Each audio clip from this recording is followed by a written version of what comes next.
वहीं अयोध्या राम मंदिर चढ़ावा चोरी मामले की जांच में महत्वपूर्ण प्रगति हुई है। इस मामले की जांच के लिए शासन की तरफ से गठित विशेष जांच दल एसआईटी ने अपनी प्रारंभिक जांच रिपोर्ट गृह विभाग को सौंप दी है।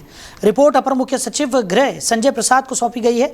माना जा रहा है कि जांच रिपोर्ट के आधार पर जल्द ही इस मामले में बड़ा खुलासा हो सकता है। एसआईटी सदस्य विजय विश्वास पंत ने बताया कि जांच टीम ने अपनी शुरुआती रिपोर्ट तैयार कर गृह विभाग को सौंप दी है। हालांकि रिपोर्ट में शामिल तथ्यों और निष्कर्षों को फिलहाल गोपनीय रखा गया है।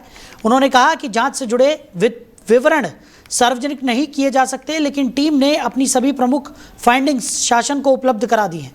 चढ़ावा चोरी का मामला सामने आने के बाद इसे लेकर व्यापक चर्चा हुई थी और सरकार ने इसकी निष्पक्ष जांच के लिए एसआईटी का गठन किया था। जांच टीम ने विभिन्न दस्तावेजों, रिकॉर्ड और संबंधित पक्षों से प्राप्त जानकारी के आधार पर रिपोर्ट तैयार की है। अब गृह विभाग रिपोर्ट का अध्ययन करेगा और इसके बाद आगे की कार्रवाई पर निर्णय लिया जाएगा। रिपोर्ट सामने आने के बाद मामले से जुड़े कई अहम तथ्यों का खुलासा होने की संभावना जताई जा रही है। पर ज्यादा जानकारी के साथ नीरज महेरे वरिष्ठ पत्रकार हमारे साथ जुड़ गए। नीरज जी, बहुत स्वागत है आपका। जी साहिल जी, नमस्कार। नीरज जी, राम मंदिर में चंदे को लेकर जिस तरीके की चीजें निकलकर सामने आई, उसके बाद से मामला लगातार गरमाया हुआ है। अब खबर निकलकर सामने आ रही है कि एसआईटी ने अपनी पहली जांच रिपोर्ट यहां पर गृह सचिव को सौंप दी है। ऐसे में क्या माना जा सकता है कि आने वाले समय में इस पूरे मामले में किस तरीके से आप देख रहे हैं कि किस तरीके की कार्रवाई होने की संभावना यहां पर जताई जा सकती है? देखिए, चंदा चोरी वाले मामले में एक एसआईटी बना के सरकार ने भेजी गई थी, जिसमें 3 लोगों को रखा गया था राम मंदिर चंदा चोरी मामले में। उन्होंने अपनी रिपोर्ट आज अपर मुख्य सचिव गृह संजय प्रसाद जी को सौंप दी है। सूत्रों की बात माने तो एसआईटी रिपोर्ट में दान राशि की गणना और निगरानी व्यवस्था में गंभीर सवाल उठाए गए हैं। एसआईटी ने इस मामले की विस्तृत जांच के लिए अतिरिक्त समय और सहयोगी अधिकारियों की भी मांग की है।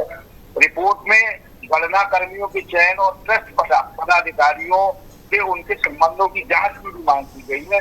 सूत्रों के अनुसार कुछ कर्मचारियों के खिलाफ मुकदमा दर्ज कराए जाने की भी मांग की गई है।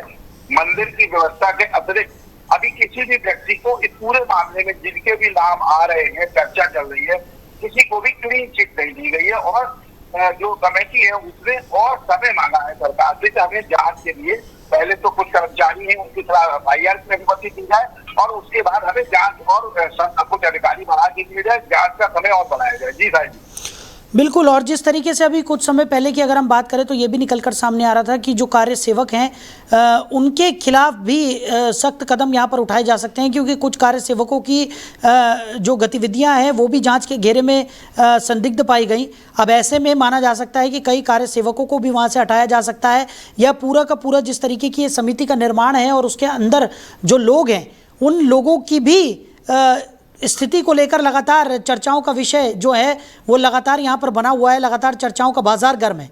ऐसे में आने वाले समय में माना जा सकता है कि समिति में भी किसी तरह का फेरबदल देखने को मिल सकता है। देखिए, अभी ये कह पाना जल्दबाजी होगा, क्योंकि अभी जांच जब तक पूरी नहीं होती है, अगर समय इनको दे दिया जाता है।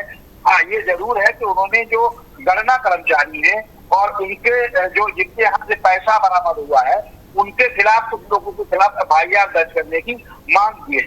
अतिरिक्त पदाधिकारियों की भी मांग की है जो इस जांच व्यवस्था में बने रहे।